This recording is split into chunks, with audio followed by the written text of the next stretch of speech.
Hello दोस्तों, आज हम बात करने वाले हैं सपोर्ट एंड रेसिस्टेंस या सप्लाई जोन या डिमांड जोन।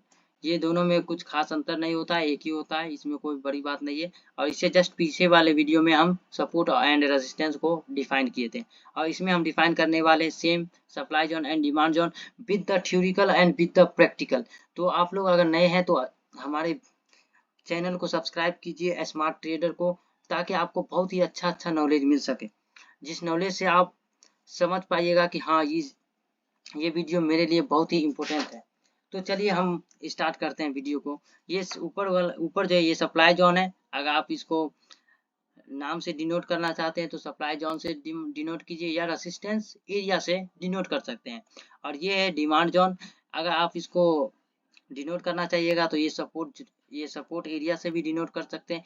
कोई डिफरेंस नहीं है दोस्तों, जस्ट यूट्यूब पे बहुत सारा वीडियो है कि ये वो, ऐसा कुछ नहीं है। सपोर्ट है और रेसिस्टेंस है। या सप्लाई जोन है या डिमांड जोन है, एक ही है। सिर्फ एक चीज सीख लीजिए, या तो सप्लाई जोन डिमांड जोन, या तो ये सीख लीजिए, या तो रेसिस्टेंस एरिया या तो सपोर्ट एरिया। ये इसको सीख लीजिए, बस इतना काफी है। तो आज के इस वीडियो में आपको वो नॉलेज मिलने वाला है जो नॉलेज आप जल्दी नहीं लिए होंगे। अगर लिए होंगे तो अधूरा लिए होंगे। इसमें हम पूरा नॉलेज देने वाले हैं ताकि आपको बहुत अच्छा स्ट्रेंथ, ताकि आपको मार्केट में यह पता चल सके कहाँ पे बायर कमजोर हो रहा है, कहाँ पे सेलर कमजोर हो रहा है, या कहाँ पे बायर हावी हो रहा है, या कहाँ पे सेलर हावी हो रहा है। तो बने रहिए हमारे वीडियो में। तो देखिए यहाँ पे, अभी यहाँ पर क्या हुआ, ये बायर है, यहाँ पर से बाइंग आया मार्केट में। और क्यों बाइंग आया, क्योंकि यहाँ पर देखिए इसका प्राइस कितना है, 100 रुपया प्राइस है। ओके, 100 रुपया पे आप सोच के देखिए, सस्ता चीज आप सब लोग बाई कीजिएगा। तो सस्ता चीज आप सभी लोग बाई कीजिएगा, सस्ता चीज आप सभी लोग बाय कीजिएगा। क्यों? क्योंकि सस्ता मिल रहा है। ओके, लेकिन यही अगर जब ये ऊपर चला जाता है 200 पे, तो 200 पे बायर जो है कमजोर होगा या नहीं? बायर कमजोर होगा, बाइंग करना, जो बाई खरीदने वाला होगा वो तो कमजोर होगा, कम जाएगा खरीदने के लिए। लेकिन यहाँ से जो बाई किए होगा उसको तो 100 रुपया का प्रॉफिट चल रहा होगा। तो यहाँ से जो बाई किए होगा उसको 100 रुपया का प्रॉफिट चल रहा होगा।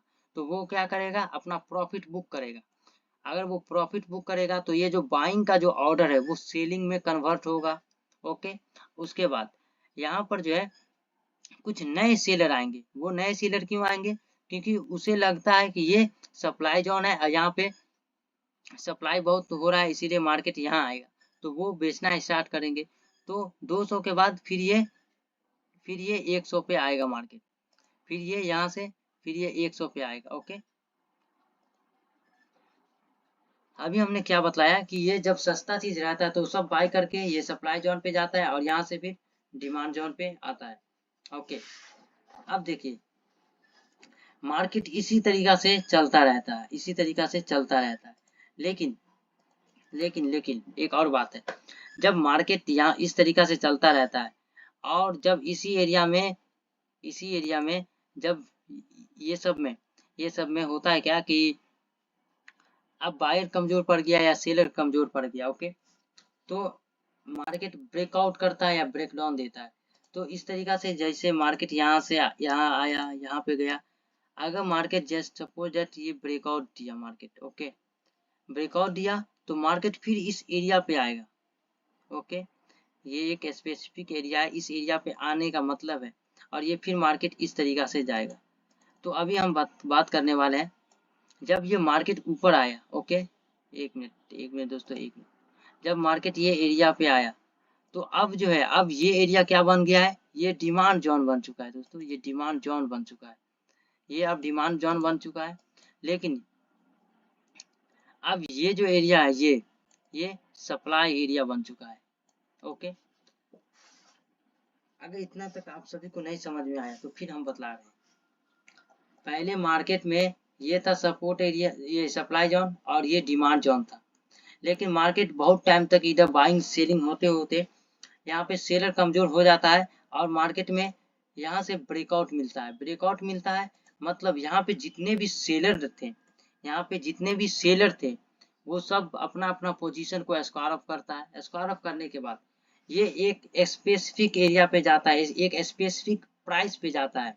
स्पेसिफिक प्राइस मतलब ये एक 300 के एरिया पे जाता है, जिसे हर कोई बाई करना नहीं पसंद करता है। तो फिर यहाँ पे आता है मार्केट, और ये फिर अगेन ये अपने जो सप्लाई जोन है, जो रेसिस्टेंस एरिया रहता है, उसी एरिया पे आता है और फिर इसी यहीं से बाइंग में जाता है। तो ये जो रेसिस्टेंस एरिया था, फिर यहीं से बाइंग होता है। लेकिन ये जो रेसिस्टेंस एरिया था, ये अब क्या बन जाता है? सपोर्ट एरिया, डिमांड जोन बन जाता है, क्योंकि ये पहले था सप्लाई एरिया, लेकिन अब ये बन गया है डिमांड जोन। ये डिमांड जोन बन गया है, इसी को सपोर्ट बोलते हैं। और ये सप्लाई जोन बन जाता है, ये बन जाता है सप्लाई जोन। ओके, तो अब हम आते हैं चार्ट पे। चार्ट पे बहुत ही अच्छी तरीका से हम बतलाएंगे। और उसके बाद देखिए यहाँ पे मार्केट जैसे यहाँ से ऊपर जाता है, यहाँ आता है, फिर मार्केट इस जगह से फिर यहाँ पे आएगा। ओके, फिर इस तरीका से ये एक मार्केट का स्ट्रक्चर है, इसके बारे में अच्छे तरीका से नॉलेज देंगे। और फिर इसी जगह से फिर ये बन जाएगा डिमांड जोन, और ये बन जाता है सप्लाई जोन।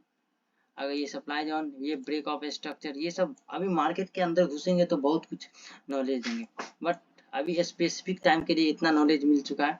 और भी हम बतलाएंगे ये ब्रेक ऑफ स्ट्रक्चर क्या होता है। इतना समझने के बाद हम चार्ट पे प्रैक्टिकली समझाएंगे अभी। तो आइए अभी हम बात करने वाले हैं एक अच्छा सा टाइम फ्रेम पे मार्केट में खोजना पड़ेगा।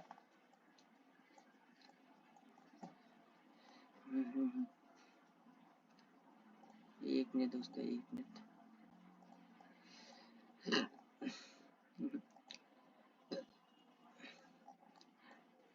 यहाँ पे देखिएगा,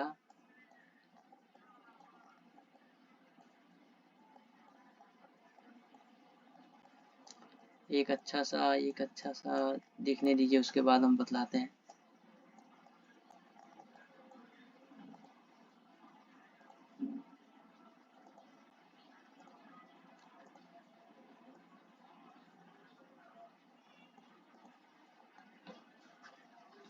ओके दोस्तों, यहाँ पे एक्चुअली चार्ट नहीं मिला, वो मिलने पे मिल सकता था, लेकिन हम उतना प्रयास नहीं किए खोजने का। बट यहाँ पे हम समझा सकते हैं मार्केट में ये सपोर्ट एरिया क्या होता है और रेसिस्टेंस एरिया क्या होता है। उस वक्त हम डिमांड जोन लिखे हुए थे, सप्लाई जोन लिखे हुए थे। एक मिनट यार,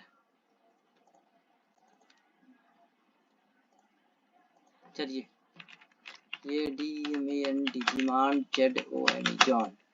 ओके, और ये नीचे वाला आपका हुआ supply zone, supply zone. Okay, ये सप्लाई जोन हुआ। अब देखिए मार्केट इसमें हुआ है क्या, ये हम बतलाने वाले हैं। यहाँ देखिए, एक मिनट दोस्तों, इसके पीछे का चार्ट को हम लोग भूलना पड़ेगा, एक्चुअली हम बतलाएंगे अच्छे तरीका से, नहीं मिला है। यहाँ से हम लोग बात करते हैं और इस तरीका से हम लोग बात करते हैं। ओके, यहाँ देखिए इस जगह हुआ है क्या मार्केट में, यहाँ से सेलिंग आया, सेलिंग आया, क्यों आया यहाँ से सेलिंग? क्योंकि ऊपर में डिमांड जोन मतलब प्राइस बहुत ज्यादा बढ़ गया था और हर कोई खरीद नहीं पाएगा ऐसे प्राइस को, इसीलिए यहाँ पे आया। और फिर यहाँ से बाइंग आया, यहाँ पे आया, तो यहाँ पे एक मिनट दोस्तों, ये डिमांड जोन को नीचे रखना है और ये सप्लाई जोन को ऊपर रखना है। ओके, तो फिर देखिए मार्केट जो है डिमांड जोन पे आया, डिमांड जोन पे आया मतलब सस्ता हुआ, प्राइस सस्ता हुआ, सब लोग बाई करेंगे। ओके, लेकिन जब मार्केट ऊपर जाता है तो ये महंगा मतलब कॉस्टली होने लगता है। तो यहाँ पर फिर सेलिंग आया, और सेलिंग आने के बाद फिर मार्केट इस लेवल पे गया, इस मार्केट पे गया, तो फिर मतलब प्राइस कम हुआ, तो फिर यहाँ पर से बाइंग आया। लेकिन बाइंग तो यहाँ पे आया, लेकिन एक चीज और हम बतलाने वाले हैं, यहाँ से जो बाइंग आया, यहाँ से बाइंग उतना पावरफुल बाइंग नहीं आया, फिर ऊपर से सेलिंग ही कर दिया। ओके, फिर देखिएगा यहाँ पर से मार्केट इस तरीका से निकला है, मतलब यहाँ पे भी सस्ता हुआ और बायर इस बार बहुत ज्यादा क्वांटिटी में बाइंग किया, फिर सेलिंग। दोस्तों एक और अच्छा सा हम खोजते हैं, support and resistance, supply zone and demand zone. इसमें हम समझाना उतना नहीं है, वैसे एक और यहाँ पे कॉन्सेप्ट हम बतलाए थे कि जब मार्केट, एक मिनट, जब मार्केट यहाँ से बाइंग होता है, ओके बाइंग हुआ, तो ये जो सप्लाई जोन था ये एक डिमांड जोन बन गया। ओके, एक मिनट, ये कौन सा जोन बन गया था? डिमांड जोन बन गया। और यही के इसी के ऊपर ये एक सप्लाई जोन बन गया था। ये सप्लाई जोन हुआ और ये नीचे डिमांड जोन बन जाता है, क्योंकि जब भी इसका ब्रेकआउट होता है तो ये रेसिस्टेंस तो ब्रेक हुआ, तो ये अब सपोर्ट हो गया और ये अब रेसिस्टेंस हो गया। ओके, एक अच्छा सा चार्ट पे खोजते हैं वो सपोर्ट एंड रेसिस्टेंस, ताकि समझाने में बहुत ही ज़्यादा क्लेरिफाई मिल सके मार्केट में।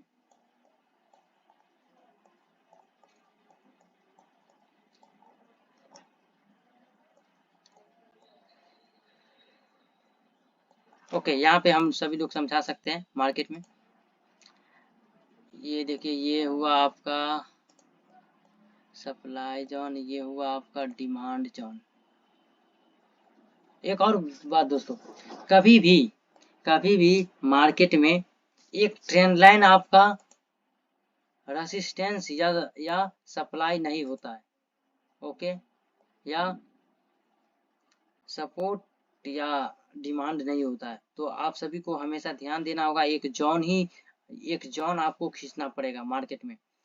ट्रेंड लाइन कभी भी ना खींचें, क्योंकि इससे आपको बहुत बड़ा झटका लग सकता है। ऐसा नहीं कि जो ये ट्रेंड लाइन पे टच किया और हम बाई कर लिया, ऐसा नहीं होना चाहिए। ओके, यहाँ पर देखिए, यहाँ पर भी सिंपल सा लॉगरिथम मिल रहा है कि मार्केट में यहाँ से बाइंग हुआ, ऊपर से सेलिंग आया, बाइंग आया, सेलिंग, फिर बाइंग, फिर सेलिंग, फिर यहाँ से ब्रेक किया। ये जो रेसिस्टेंस एरिया था, ये जो सप्लाई एरिया था, इसको ब्रेक किया और फिर मार्केट इस एरिया पे आया। तो ये जो रेसिस्टेंस एरिया था, ये एक रेसिस्टेंस एरिया जो था,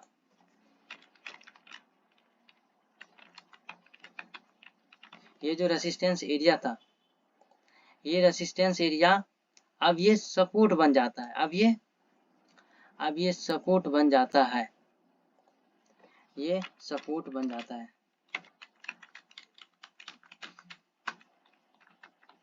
ये अब सपोर्ट एरिया बन जाता है। क्यों बन जाता है?